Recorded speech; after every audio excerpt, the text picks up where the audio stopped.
नमस्कार।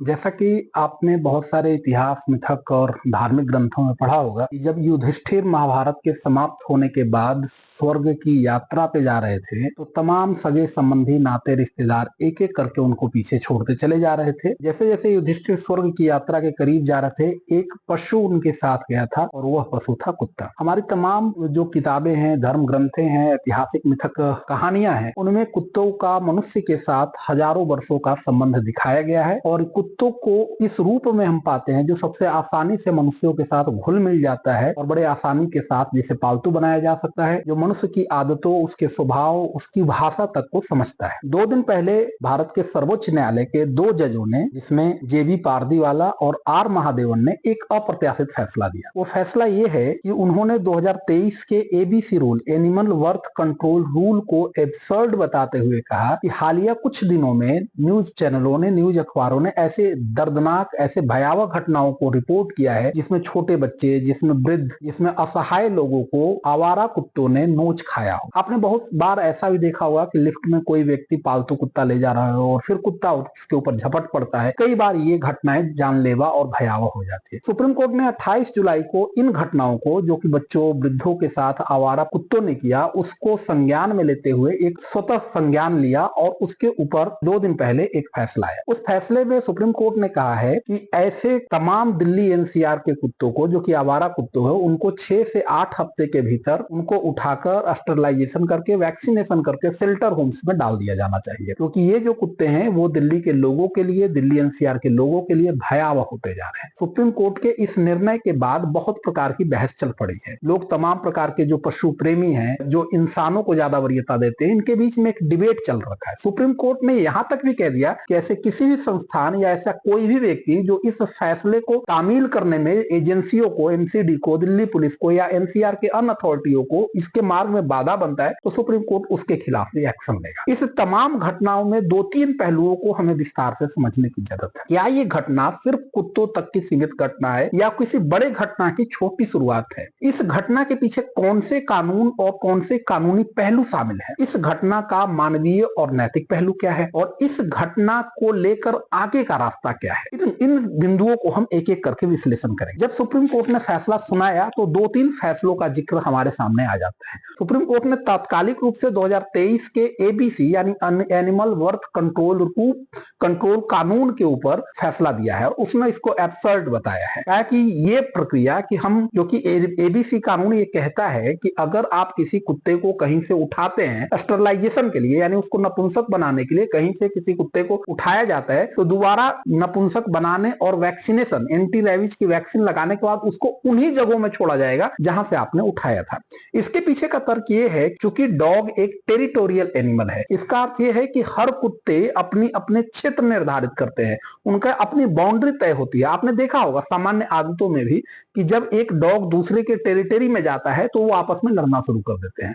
तो ABC rule के पीछे यही तर्क था कि हर डॉग्स की अपनी टेरिटरी होती है और वो उसी क्षेत्र में अपने को कंफर्टेबल महसूस करते हैं। इसीलिए 2023 का बर्थ रूल ये कहता है कि अगर आप कहीं से किसी डॉग्स को उठा रहे हैं स्टरलाइजेशन के लिए, वैक्सीनेशन के लिए, तो वापस आपको वही छोड़ना होगा, जिसे सुप्रीम कोर्ट ने कहा कि ये ठीक नहीं है, क्योंकि स्टरलाइजेशन के बाद भी पॉपुलेशन तो रुक जाता है लेकिन कुत्तों के डॉग वाइट्स की घटनाएं जो है वो नहीं रुकती है। इस कानून की जो पृष्ठभूमि है वो 1960 का prevention of animal cruelty act है। 1960 का पशु क्रूरता अधिनियम तमाम प्रकार के पशुओं को मनुष्यों के द्वारा किसी भी प्रकार की क्रूरता से बचाने के लिए बनाया गया था। 2001 में इसी कानून के मद्देनजर एक रूल बनाया गया जिसको हम एबीसी रूल कहते हैं और इसी कानून के तहत 2022 में एनिमल वेलफेयर बोर्ड ने यह निर्देश जारी किया कि जो भी भारत का कोई नागरिक अगर कुत्ते को खिलाता है तो उसको खिलाने को लेकर कि कोई उसको रोकेगा नहीं। इसका अर्थ यह है कि अगर कोई व्यक्ति कुत्तों को खिलाता है गली में, सड़क पे, तो उसके खिलाफ प्रतिकूल कार्रवाई नहीं की जा सकती। साथ ही साथ कुत्तों को जहर देना और रीलोकेट करना है, यानी उनकी एक जगह से दूसरी जगह पे ले जाना, 22 के एनिमल क्रूलिटी एक्ट के रूल के तहत इसको भी कानूनी रूप से गलत माना गया। केंद्र ने एबीसी रूल को 2023 में संशोधित किया और इसके तहत कुत्ते और बिल्ली दोनों को शामिल कर लिया गया और कुत्ते और बिल्ली दोनों को कम्युनिटी एनिमल का दर्जा दे दिया गया। जब कुत्ते और बिल्ली को कम्युनिटी एनिमल का दर्जा दे दिया गया, जब एबीसी रूल 2023 उनको रीलोकेट की बात करने को मना कर दिया और किसी भी प्रकार की क्रूरता को रोक दिया गया, तो हम ये देखते हैं कि हमारे यहाँ आसपास चारों तरफ कुत्तों की संख्या में काफी वृद्धि हुई। ये वृद्धि जब सामने आती है तो आप इस बात को ऐसे समझिए कि किसी भी कम क्षेत्रफल में ज्यादा लोग एक साथ रहेंगे तो उनके बीच में जो नेचर की कैरिंग कैपेसिटी है, नेचर की जो धारणीय क्षमता है, उस धारणीय क्षमता पे दबाव बढ़ेगा। जैसे दिल्ली एनसीआर में 40-50 किलोमीटर के दायरे में लगभग 4-5 करोड़ लोग रह रहे हैं। अगर हम गाजियाबाद, गुड़गांव, नोएडा, दिल्ली सबको मिला ले तो लगभग 4 करोड़ के आसपास लोग रह रहे हैं 40-50 किलोमीटर के दायरे में। इसका मतलब यह है कि यहाँ जो इंसानों की डेंसिटी है वो सर्वोच्च है और चूंकि इन्हीं 40-50 किलोमीटर के दायरे में जो आवारा कुत्ते हैं उनकी भी संख्या काफी ज्यादा है। एक अनुमान है कि दिल्ली में 8 लाख आवारा कुत्ते हैं। इसका मतलब कि कुत्तों की भी जो घनत्व है वो काफी ज्यादा है। तो ऐसे में इंसानों का घनत्व और कुत्तों का घनत्व दोनों के बढ़ जाने से वातावरण में अपने आप में एक इरिटेशन का माहौल पैदा होता है। जैसे हम देखते हैं कि सामान्यतः दिल्ली एनसीआर या जहां पे डेंस पॉपुलेशन होता है वहां के मनुष्यों के स्वभाव में एक प्रकार के चिड़चिड़ापन होता है। वही चिड़चिड़ापन आजकल कुत्तों में देखने को मिल रहा है और इसी का परिणाम कई बार होता है कि कुत्ते या तो रिसोर्स को पाने के लिए, खाने को पाने के लिए, भोजन को पाने के लिए स्ट्रगल के कारण इरिटेट होते हैं या वातावरण में जो डेंसिटी है उसके तनाव के कारण उनका चिड़चिड़ापन उन्हें एग्रेसिव बना देता है और डॉग्स बाइट की घटनाएं काफी तेजी से बढ़ रही है। ये डॉग्स बाइट की घटनाएं इतनी तेजी से बढ़ रही है कि आपको मैं कुछ डेटा देता हूं कि किस तरीके से डॉग्स बाइट की घटनाएं इतनी बढ़ गई है कि हर तीसरे मिनट में कोई एक व्यक्ति को कुत्ता काट लेता है। जिसके कारण हो क्या रहा है कि इन कुत्तों के काट लेने के कारण हमारे यहाँ रैबिज की घटनाओं में तेजी से वृद्धि आई है। हर 10 सेकेंड में भारत में कोई एक इंसान रैबिज का शिकार हो रहा है। 6 करोड़ आवारा कुत्ते लगभग भारत में हैं और लगभग 5000 वार्षिक मृत्यु का अनुमान रैबिज और कुत्ते काटने की घटनाओं से हो रहा है। 6 करोड़ आवारा कुत्तों के अलावा सिर्फ दिल्ली एनसीआर में 30 लाख पेट डॉग का भी अनुमान है, पालतू कुत्तों का अनुमान है और जो पेट डॉग है उनका जो मार्केट है वो 10 से 15% के सालाना दर से बढ़ रहा है। ऐसे में सवाल ये उठता है कि आखिर क्या कदम होना चाहिए जब आप ये देखते हैं कि कोई बच्चा जो अपनी जिंदगी का आखिरी सांस यानी कुत्ते के कारण गंवा बैठता है, कोई व्यक्ति, कोई वृद्ध, कोई असहाय इन कुत्तों के कारण असहज हो जाते हैं, गली से निकलना बंद कर देते हैं, कुत्ते नोच खाते हैं, काट खाते हैं। इसमें समाधान क्या है? इस विषय के दो पहलू हैं। एक तो कानूनी पहलू है जो कोर्ट ने कह दिया, एक नैतिक और मानवीय पहलू है। जब हम नैतिक और मानवीय पहलू की तरफ विचार करते हैं तो हमें यह समझना पड़ेगा कि ये जो धरती है, ये जो प्रकृति है, उसमें मनुष्य सबसे सर्वोच्च चिंतनशील और संवेदनशील प्राणी है।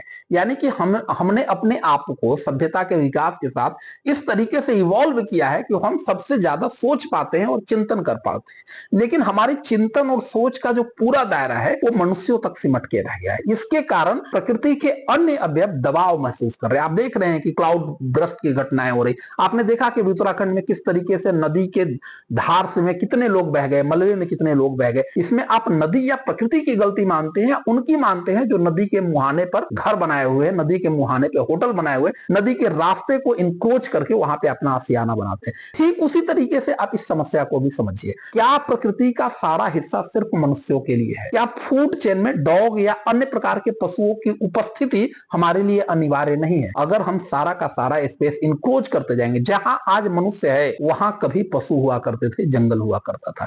हमने अपने आप को विकास की इस दौर में इतना अपने आप को डोमिनेटिंग बना दिया है कि प्रकृति के अन्य अवयवों के साथ हम उनको अपने अनुसार का व्यवहार करने की उम्मीद करते हैं। इसीलिए हम कोशिश करते हैं कि कुत्ते भी हमारे तरीके से रहें, हमारे तरीके से व्यवहार करें, लेकिन ये हमेशा संभव नहीं होता है और कई बार इसके रेसिप्रोकल इफेक्ट सामने आते हैं और डॉग्स बाइट की घटनाएं बढ़ती है। इसका दूसरा पहलू ये है कि जिन कुत्तों ने जिन बच्चों को, जिन असहाय लोगों को, जिन मासूम लोगों को नोच खाया, उन कुत्तों के कारण इस धरती पे उन्होंने आखिरी सांस ली। तो वो व्यक्ति जो चले गए वो अपनी जिंदगी तो हमेशा के लिए लेकर चले गए। इसलिए जरूरी क्या है, आगे हम कर क्या सकते हैं? हमारे पास दो विकल्प है। ऐसा नहीं है कि ये घटना सिर्फ भारत की है। भूटान ने अभी 100% स्टरलाइजेशन और वैक्सीनेशन इम्यूनाइजेशन का कार्यक्रम पूरा किया, यानी कि भूटान में 100% कुत्तों को स्टरलाइजेशन हो चुका है और रेबीज का वैक्सीन दिया जा चुका है।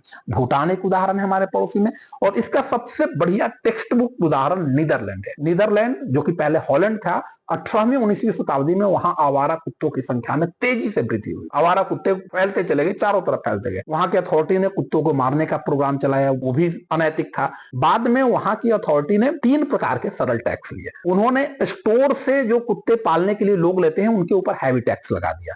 जब आप स्टोर से कुत्तों के पालने वाले पे हैवी टैक्स लगा देते हैं तो जो आवारा कुत्ते हैं लोग उनको अडॉप्ट करना शुरू कर देते हैं। एक महत्वपूर्ण बात यह भी है कि जो हमारे देसी नस्ल के कुत्ते हैं वो इस भारत की प्रकृति, भारत की जलवायु, भारत की ज्योग्राफी और भारत के लोगों की मानसिकता को बड़े अच्छे से समझते हैं। इस पूरी प्रक्रिया में जो हम पश्चिमी ब्रीड को अडॉप्ट कर रहे हैं, जिसके कारण हमारे देसी कुत्ते को लोग हे दृष्टि से देखना, नीच दृष्टि से देखना शुरू कर दिए, इसलिए उनको आवारा कुत्ते कहा जाए, जबकि उसकी जगह उनको देसी नस्ल की कुत्ते कहना अधिक उपयुक्त रहेगा। तो जब नीदरलैंड की अथॉरिटी ने स्टोर से लिए जाने वाले कुत्ते के ऊपर हैवी टैक्स लगाया तो लोगों ने जो देसी नस्ल की कुत्ते थी, यानी कि वहां की गलियों में घूमने वाले कुत्तों को अडॉप्ट करना शुरू कर दिया, और इस प्रक्रिया में एडॉप्शन रेट में वृद्धि हुई। दूसरा जो उन्होंने किया, उन्होंने CNVR प्रोग्राम लागू किया, collect, neuter, vaccinate and return, यानी कि कुत्तों को गलियों से कलेक्ट किया, उनको न्यूटर यानी कि नपुंसक बनाया, उनको वैक्सीनेट किया ताकि वो किसी प्रकार के अन्य प्रकार की बीमारियां ना फैला सके, और फिर उनको वापस रिटर्न कर दिया।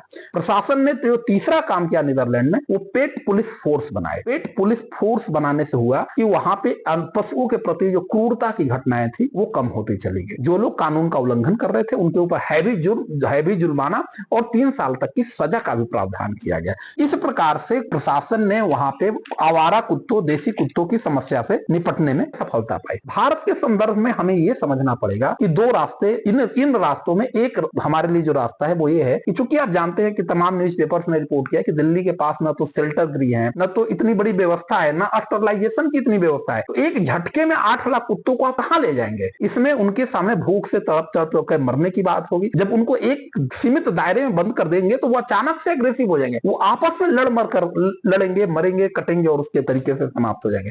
ऐसे में जरूरी है कि चरणबद्ध तरीके से हम कुत्तों को आइडेंटिफाई करें। जो आप आसपास के लोगों से पूछेंगे तो उनको पता होता है कि कौन सा कुत्ता इनमें एग्रेसिव है, उनको स्टरलाइजेशन करें, वैक्सीनेशन करें, जो एग्रेसिव कुत्ते हैं उनको अलग कर दिया जाए, और चरणबद्ध तरीके से, क्योंकि 8 लाख कुत्तों को रखने की व्यवस्था न तो दिल्ली गवर्नमेंट के पास है, न NCR में किसी प्राधिकरण की बात है। इसमें एक चीज और सीखने की जरूरत है, हमें गांव की कल्चर से सीखना चाहिए। गांव में कुत्तों को किस तरीके से लोग रखते हैं और गांव में कुत्तों का लोगों से कैसा रिश्ता होता है। अगर उस तरीके से हम दिल्ली NCR में भी करते हैं तो इस समस्या को हल किया जा सकता है। तो हमें स्टरलाइजेशन, वैक्सीनेशन को तेजी से बढ़ाना होगा। 70-80% की दर से हमें स्टरलाइजेशन की प्रक्रिया को बढ़ानी होगी, और उसके लिए फैसिलिटी अभी दिल्ली में नहीं है। हमें फैसिलिटी विकसित करनी होगी। हम पब्लिक प्राइवेट पार्टनरशिप कर सकते हैं, हम NGOs के साथ साझेदारी कर सकते हैं, और इस तरीके से हम मैसिव लेवल पे स्टरलाइजेशन और वैक्सीनेशन का कार्यक्रम चलाएं। और जब तक ये कार्यक्रम चलता है तब तक अचानक एक झटके से उठा के सारे कुत्तों को एक जगह बंद कर देना, ये तो कोई रास्ता नहीं है। दिल्ली सरकार सुप्रीम कोर्ट से दोबारा अपील करे कि जब तक हम ऐसी क्षमता का विकास नहीं कर लेते तब तक इस प्रक्रिया को फेजबद्ध, चरणबद्ध तरीके से आगे बढ़ाया जाए। नमस्कार, धन्यवाद।